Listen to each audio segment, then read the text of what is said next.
The outbreak of the First World War in 1914 was not the result of a single event but rather the culmination of decades of political tensions, alliances, imperial ambitions, militarization, and nationalist rivalries that had built up across Europe. The assassination of Archduke Franz Ferdinand of Austria-Hungary in Sarajevo was merely the spark that set off an already explosive situation.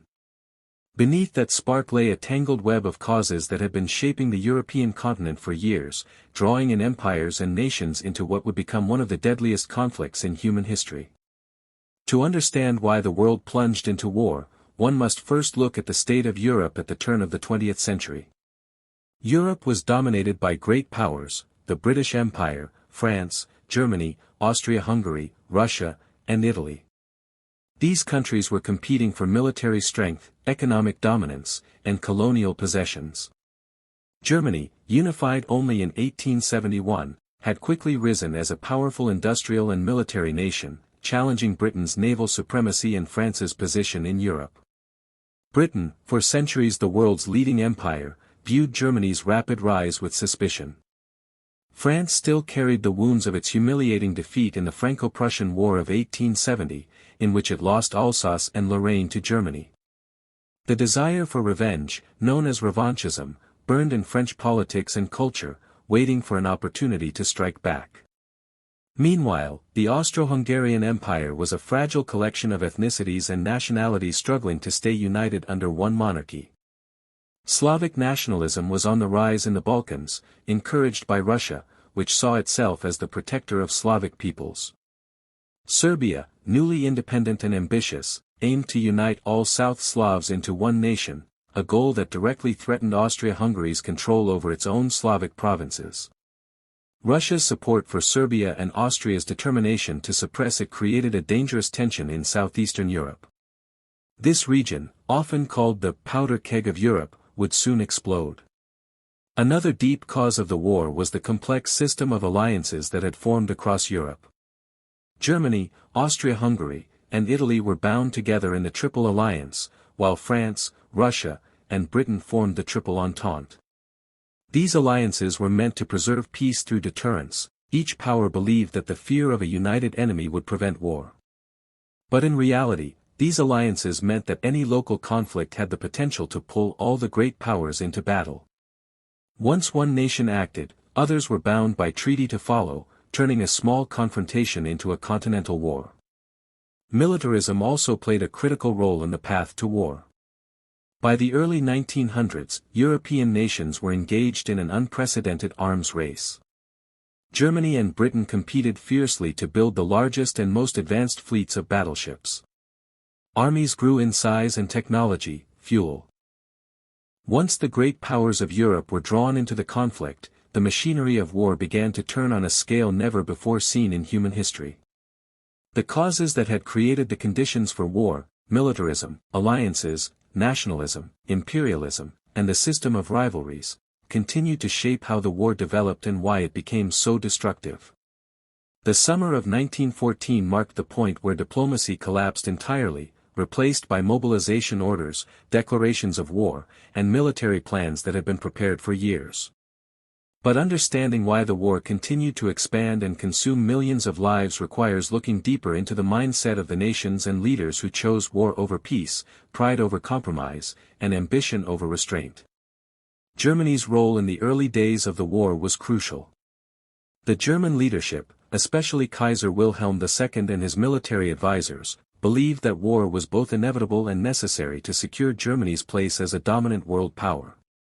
They feared encirclement by France and Russia, two countries that Germany saw as natural enemies. The German General Staff had long prepared the Schlieffen Plan, which called for a quick and massive invasion of France through neutral Belgium, in order to defeat France before Russia could fully mobilize. This plan reflected not only military logic but also the broader political and cultural mindset of the time, a belief in decisive action, speed, and the power of offense. However, this strategy had one fatal flaw: it brought Britain into the war. Britain had pledged to defend Belgium's neutrality, and when German troops invaded Belgium on August 4, 1914, Britain declared war on Germany, turning a regional conflict into a global one. Austria-Hungary's decision to crush Serbia was equally rooted in pride, fear, and nationalism. The empire was already struggling to maintain control over its diverse population of Czechs, Slovaks, Croats, Slovenes, and other ethnic groups who sought independence or autonomy. Serbia's growing influence in the Balkans posed a direct threat to the stability of Austria-Hungary. The assassination of Archduke Franz Ferdinand was seen not just as an attack on the royal family but as an assault on the empire's legitimacy itself. Austrian leaders, especially Foreign Minister Count Berchtold and Chief of Staff Konrad von Hotzendorf, were determined to make an example of Serbia. They believed that a show of force would restore Austria's authority and prevent the empire's collapse. What they underestimated, however, was how quickly their war against Serbia would escalate into a conflict involving every major power in Europe. Russia, too, had its motivations deeply tied to nationalism and prestige. As the largest Slavic nation, Russia felt a duty to protect smaller Slavic countries like Serbia. The Russian Empire under Tsar Nicholas II was also facing internal unrest and weakening authority. Supporting Serbia provided the Tsar with a unifying cause too. By the year 1917, Europe had been at war for more than 3 years, and the continent was sinking into exhaustion. What had begun as a conflict fueled by alliances, nationalism, and imperial rivalry had turned into an all-encompassing catastrophe.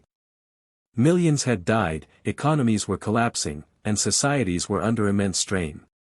Yet, despite the suffering, no nation seemed ready to end the war without victory. The causes that had driven the world into conflict were still present: fear of weakness, pride, and the belief that only total triumph could justify the immense cost already paid. The continuation of the war and its eventual outcome were shaped by those same forces that had sparked it, magnified by desperation and the need for survival.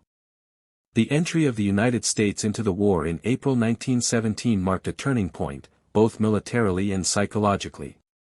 For years, the United States had remained neutral, with President Woodrow Wilson hoping to mediate peace in Europe.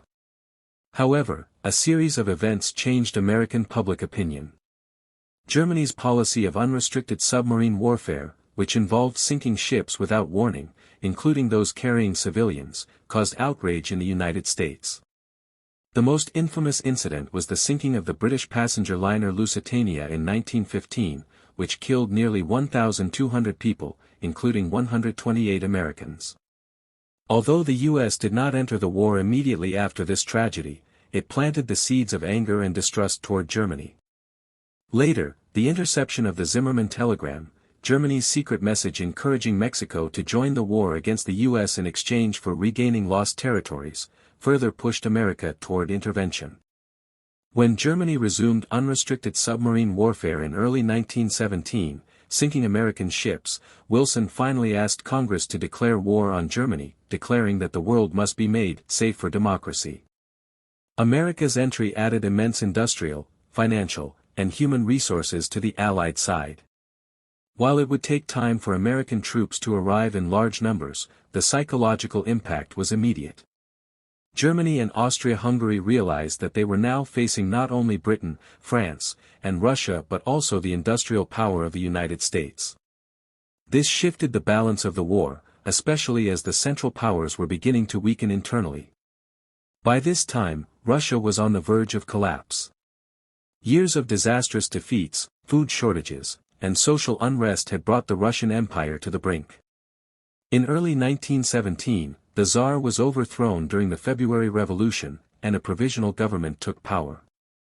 However, the new government continued the war, leading to further chaos.